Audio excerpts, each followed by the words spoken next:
Hey everybody, this is GGB. We didn't have any upsets yesterday, unfortunately, so today we're going to skip over that and how it affected things, but we're going to get right into the college basketball upsets today we can have on Tuesday. We have a lot of games, so let's get straight into it. At 6:30, we got Villanova, who's 13-14, traveling to number 16, Xavier, who's 20-7. Xavier favored by 5.5 points on FS1. At 7 o'clock, number 9, Baylor, who's 20-7, traveling to number 14, Kansas State, who's also 20-7. Baylor favored by 2 on ESPN2. 7 o'clock, number 11, Tennessee, who's 20-7, trailing number 25, Texas A&M, who's 20-7 as well. A&M favored by 1 point on ESPN. At 7 o'clock, we have number 13, Miami, who's 22-5, trailing Virginia Tech, who's 16-11. Tech's actually favored by 1.5 points on that game on ESPNU. At 8:30, we got number 10, Marquette, who's 21-6, trailing number 19, Creighton, who's 18-9. Creighton favored by 5.5 on FS1. 9 o'clock, we have number 17, Indiana, who's 19-8, trailing to Michigan State, who's 16-10. Michigan State favored by 3 points on ESPN. At 9 o'clock, number 23, Iowa State, who's 17-9, trailing number 8, Texas, who's 21-6. Texas favored by 7.5 points on Longhorn Network. And finally, at 11 o'clock, we got Colorado State, 12-15, trailing number 22, San Diego State, who's 21-5. San Diego State favored by 11.5 points on CBS Sports Network. Okay. Let's get into the Big East is where we're going to start out, where we have the top four. Three of the top 4 teams are playing today in Marquette, Xavier, and Creighton. We'll start off with Marquette. Marquette, obviously, with a win, would move to 14-3 and be in first place in the Big East. Now, where it gets interesting is with a loss. With a loss, they could fall to 13-4. If Xavier would then beat Villanova earlier that day, they would be tied for first place atop the Big East. I'm not positive how those tiebreakers work out, but Xavier would at least they would force a tie if Marquette would be to lose to Creighton on the road. Creighton sits at 12-4 with a win. Obviously, if Marquette was also to lose and Xavier were to win, we'd see a 3-way tie for the top of the Big East. All Marquette, Xavier, and Creighton all at 13-4, and Providence playing UConn tomorrow with a chance to make it a 4-way tie. Now, if Xavier was to lose, obviously, and Creighton was to upset Marquette, it would be a 2-way tie. Just a tie top the Big East with Marquette and Creighton. Obviously, if you're a Marquette fan and if you're a Creighton fan, you're rooting for Xavier to lose that game against Nova. If Creighton was to drop it and Xavier were to drop, Marquette would move to 14-3. Closest team would be Providence, and Xavier and Creighton would enter a tie for third place at 12-5. That's where we're sitting with Creighton, Marquette, and Xavier. Really, it's a race for the top 4 seeding. You are basically guaranteed to get one of those positions since UConn is so far behind everyone else. Now let's talk about Nova. Nova sits at 7-9. Very unlikely, in my opinion, that they reach Seton Hall, but it is possible, right? And a win would keep that alive. Technically speaking, with a win, you're only a game back on Seton Hall. You're 8-9, they're 9-8. It's possible you could catch up there if you're Nova with a win. With a loss, you put yourself in an awkward position. You fall to 7-10. You're only a game up on St. John's. If St. John's start winning them, you start losing them. St. John's can pass you for that position, right? Nova will be 7th place regardless of what happens today. It just depends on if they get closer to 6th or if they get closer to 8. Just interesting there. Anyways, that's the Big East. We'll move on to the Big 12. We got 2 big matchups there as well. Texas taking on Iowa State and Baylor taking on Kansas State with the number 2, 3, 4, and 5 teams all playing today. Texas with a win can tie Kansas again for first place atop the Big 12. Now with a loss, this is where it starts to get interesting. If Texas was to lose and Baylor beats Kansas State on the road, they both sit at 10-5. They're tied for second place. If Texas was to lose and Baylor was to lose, it doesn't matter. The only thing, Texas is going to be in second place. It only matters if it's a tie for second place. If Baylor wins and Texas loses, the best case scenario for Baylor. Now let's look at what happens if Baylor loses. Baylor drops it to K-State. They fall to 9-6. Kansas State can move to 9-6. If Iowa State upsets Texas, they can move to 9-6, and we'd see a 3-way tie for third place in the Big 12. That is what you're looking for if you're an Iowa State fan and if you're a Kansas State. Actually, if you're an Iowa State fan, you're hoping Kansas State wins. If you're a Kansas State fan, you're not hoping Iowa State wins, right? Because best case scenario, really, you could imagine. I don't imagine Texas really falling that far. You could possibly get to second place. It seems unlikely. Kansas State right now, if I was a Wildcats fan, I would be setting my sights for third place and trying to get past Baylor. That's a reasonable expectation to hit. So if Baylor loses to Kansas State, obviously Kansas State wins, and Iowa State wins, we see a three-way tie for third place. If Kansas State was to win and Iowa State was to lose, then we'd see a two-way tie for third place with Baylor and K-State. I believe K-State would have swept them too, and I think they have tiebreaker. Iowa State with a loss can fall to 8-7. Now that would still put them in fifth place. Right now they're in a tie for fourth with K-State. If they lose and Kansas State wins, it's a tie for fifth. If Iowa State loses and Kansas State both loses, they fall to 8-7. Still, Iowa State's in that tie for fourth place with K-State. But if Iowa State was to lose and Kansas State was not to lose, they'd fall to 8-7. They'd be in fifth place all by themselves. TCU and Okie State would only be a game back on Iowa State with a chance to make up some ground there. So basically, I see it. If you're a TCU and Oklahoma State fan, big fan of Texas tonight. If you're a Kansas fan, big fan of Iowa State tonight. If you are a Iowa State fan, you're a big fan of Kansas State tonight. I believe that's how that works out, and I believe that's what you want to happen if you're all those fans. And obviously, if you're a Texas fan, you'd like some room behind Baylor, so you're a Kansas State fan tonight as well. Anyways, moving past that, we got one SEC game. We got number 11 Tennessee traveling to number 25 Texas A&M, and I think this is a really interesting game because despite Tennessee having the worst of the two in conference record, like 3 games worse, and them having the exact same record, Tennessee is number 11 in the country. Texas A&M is number 25 and is on the bubble, and there's a reason why for this. Obviously, A&M has lost some games early on in the year to lower bad opponents that you're going to look back on, and those are some rough losses. But A&M has done very well in the SEC race. We'll just go over this rule. A&M will be second place regardless of what happens today. The only real question is, will they have a 2-game lead ahead of Tennessee, or will they have a much larger lead? If they win this game, they're 13-2, only a half game behind Bama, and would control their own destiny of winning the SEC, or at least getting a share of it. Interesting scenario for the Aggies moving forward. They could actually win out, and if they win out, they at least get a share of the SEC. Big games coming up for A&M. Likely have that number 2 seed clinch. This game is so important for Tennessee, not because I think they can actually catch up to A&M. That seems unrealistic with how little games we have left on the schedule. But if Tennessee was to drop this one, they put themselves in a bad position. Not only would they drop out of tie for third place, which is where they sit right now. Kentucky doesn't have the easiest game. I think they travel to Arkansas tomorrow. Actually, no, they travel to Florida tomorrow. I'm sorry. That's actually a pretty easy game for Kentucky. But Kentucky sits at 9-5. If they were to win the game against Florida and Tennessee loses, Tennessee sits alone in fourth place. Also interesting, if Auburn and Vandy both win their next games, they could tie Tennessee. This would obviously be worst case scenario for Tennessee, but Tennessee could fall from being in a tie for third place, from being into a tie for fourth with 3 other teams. And depending on tiebreakers for that, they could fall all the way down to 6. And that's not good if you're a Tennessee fan.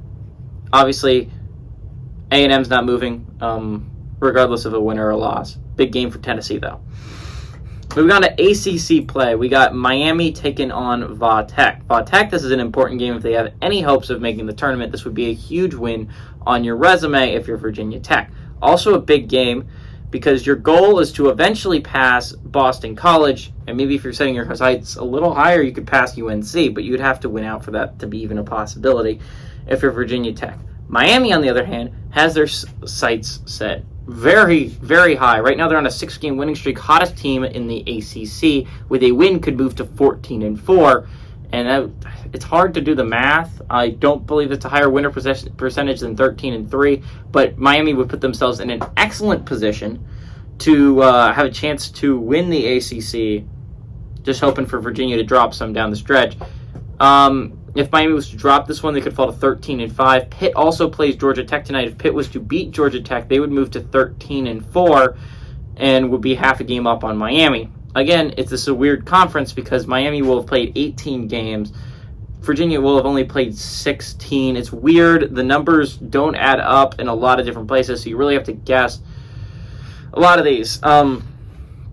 If Miami was to lose, the farthest they could fall is to third place. Clemson and NC State reaching them seems unlikely, but I don't know because the amount of games everyone's played is so drastically different. Virginia Tech, on the other hand, is in a really interesting scenario because if you win this game, you can move to 7-10. And while the tiebreaker goes to BC because they swept you, you can watch BC plays Virginia tomorrow. There's a high likelihood that Boston College drops that one. If Virginia Tech can defend their home court, move to 7-10, BC could drop that one. They would fall to 7-11, and Virginia Tech can pass Boston College and be in a position where they could at least potentially maybe catch UNC. I mean, it's unlikely, but you could possibly still catch UNC. Virginia Tech with a loss puts themselves in a very bad position. You would enter a tie with FSU. And your chances of catching BC, especially considering they swept you, would be just not very good, to say the very least. Remember, you have to finish a game better than BC. You cannot have the same record if you're Virginia Tech. So this is a very important game for Virginia Tech. Also, a huge chance to pick up a quality win, a quad 1 win, I believe, against Miami at home. And Big Ten, we got Indiana facing Michigan State. This is an important game for a lot of teams if you're watching. If you're a Northwestern fan, huge fan of Michigan State tonight. If Indiana was to win this game, there are some, we'll go over. Okay, so if Indiana wins, they move to 11-6 and are only half a game back on Northwestern. This is important because on Thursday, I believe, Northwestern faces a good Illinois team, and if they drop that one, I believe Northwestern still has the tiebreaker over Indiana, but it would force a tiebreaker, and Northwestern would be in an interesting situation, to say the very least. So you would like Indiana to drop this one. If they drop this one, they fall to 10-7, right? 10-7 puts them only half a game up on Illinois, Maryland, Iowa, Rutgers, and Michigan, and then also Michigan State. Again, interesting scenario in the Big Ten where it's really only a game difference between third place and ninth. It's really that intense and scary in the Big Ten. If you drop a game on any given night, you could end up in a drastic free fall from where you are standing right now. Indiana, huge game for them. Obviously, if you're Illinois, Maryland, Iowa, Rutgers, Michigan, all rooting for Michigan State tonight, because even though that would enter Michigan State into the large tie for fourth place, all these teams would only be half a game back for third. So it's so crazy intense in the Big Ten. Now, you'd be wondering, who's really rooting for Indiana? Penn State and Scotty fans are just so, maybe even Nebraska fans to an extent, they're so huge fans of Indiana tonight. If Indiana wins, Michigan State falls to 8-8. I'd like to remind everyone that Penn State and Wisconsin would then only be a game back on Michigan State. Those tiebreakers work out differently for both those teams, and Nebraska would be a game and a half back. So it's an interesting scenario for both Penn State and Wisconsin. Huge fans of Indiana tonight to beat the Sparties. Huge chance to pick up a quality win if you're Sparty. That's where we sit with that. And then finally in the Mountain West, we got our last game. We got San Diego State taking on Colorado State. Obviously, if you're a Boise State fan, huge fan of Colorado State tonight. Because if San Diego State wins, they move to 13-2. You sit at 11-3. It's like, if San Diego State lost, they fall to 12-3. You sit at 11-3. You're half a game back, and I believe Boise State still controls their own destiny for at least a share of the Mountain West when they play San Diego State in the future. Colorado State's an interesting scenario where you have the top, let's say, 4 teams, right, in the Mountain West. You got San Diego State, you got Boise State, Nevada, and Utah State. They're all really competing together because you got 12-2 San Diego State, 11-3 Boise State, 10-4 Nevada, and 10-5 Utah State. These are all teams that are competing atop the Mountain West. Then you got the mid-tier. You got New Mexico and San Jose State. They're competing with each other at 7-7 to see who can end up getting that number 5 spot and who's going to fall into the 6th spot. Then there's that lower tier, right? You got 7, 8, 9, 10, and 11, right? You have all UNLV, Air Force, Fresno State, Colorado State, and Wyoming. Why this tier is so interesting to me is only really 2 games separate 7th place, I believe. Yeah, 7th place from last place, right? UNLV, Air Force, and Fresno State all sit at 5 and 10 and are in an absolute they're in a dogfight to try and who finishes atop those three. Colorado State can enter that dogfight with a win today. If Colorado State wins, they move to 5-10. And while Air Force also plays tonight, and that could be interesting to watch if you're a Colorado State fan, if you win tonight, you're in the dogfight to try to finish in 7th place. Big game for Colorado State, not because like the only way you can realistically make the NCAA tournament, you're not playing your way in as an at-large. You have to win the Mountain West tournament, and the way you win the Mountain West tournament is you have to finish as high seeding as possible, which is that 7th spot, which is why this game is so crucial if you're a Colorado State fan. Not to add a quality win on your resume, but to get a good, much-needed win in Mountain West play to enter that battle for 7th place. Anyways, who do I think is going to win here today? I've been going back and forth on these ones a lot because I think we have a lot of very close basketball games today. I think San Diego State's really good. I don't think they're going to lose to CSU, and I don't think Iowa State was on a bit of a free fall, and then they kind of stopped a little bit with TCU, and then they continued their free fall against K-State this weekend. Iowa State's on a free fall. Texas, was on a little bit of free fall, was able to stop their fall a little bit against Oklahoma this week. I like Texas still to win that one by a lot. I think a lot of these games are interesting. I don't like Nova to go on the road and beat one of the best teams in the Big East. That seems an unlikely scenario. It's possible. It seems unlikely to me. So that really left me with a couple options. You could go K-State to defend their home court. You get A&M to defend their home court. You got Va Tech to defend their home court, or Creighton to defend their home court, and Michigan State to defend their home court.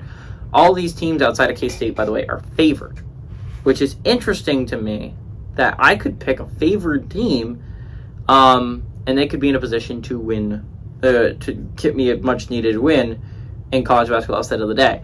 I'm going to go and rule out K-State over Baylor. I mean, I understand K-State has kind of stopped their free fall, but they're still in a little bit of a free fall, and Baylor's been playing phenomenal basketball. I understand they dropped an important one against Kansas, but this is still a really good basketball team in the Baylor Bears.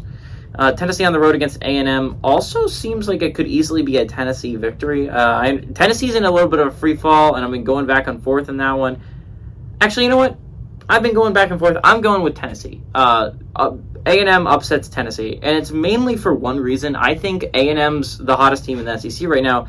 Tennessee, honestly, might be the coldest. I thought they might have stopped their skid against Alabama this week. Did not happen, right? They beat Bama, and it was like, everyone's like, yeah, maybe Tennessee's fixed, and then they just went to Kentucky and got their butts handed to them, right? Tennessee's still on a free fall. They've lost 4 of 5, I believe, now. They lost the Florida game, the Vandy game, the Mizzou game. They won the Bama game, but then they lost to Kentucky. I believe that's 4 of 5. Tennessee used to have only 3 losses. They used to be 19-3. Now they're 20-7. It's an important thing to note. A&M's playing some really good basketball. I'm going to go with A&M to pull off the upset at home. Everybody, this is GGB saying adios amigos and go Aggies.